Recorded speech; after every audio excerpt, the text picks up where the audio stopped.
In this video, we are going to see that if you are experiencing very slow Google Chrome and it's taking too long to load some website, here's what you can do. First of all, just try switching your Wi-Fi network to a mobile data to make sure that this is the issue with the internet or this is the issue with the browser. So first of all, identify that. And once you have done that and you are sure that it is the problem with Chrome, what you can do is just click on these three dots and just go to the extensions and click on manage extensions. So if you have a lot of extensions involved, what I recommend you to doing that just delete or remove the unnecessary ones completely. But if not, what you can do is just disable what you are not already using, because that might be slowing down your Google Chrome a lot.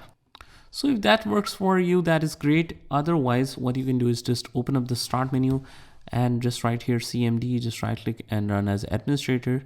Once it asks you to, do you want to allow this app to make changes to your device? Yes, definitely. And let me just zoom it a little bit so that you can see all the commands clearly. First of all, we will write here ipconfig, give a space and write /flush DNS. Now flush DNS should be one word without any spaces, and just write it in the same way, hit enter, and it will show you the message of successfully flushed the DNS resolver cache. After that, just write here NATSH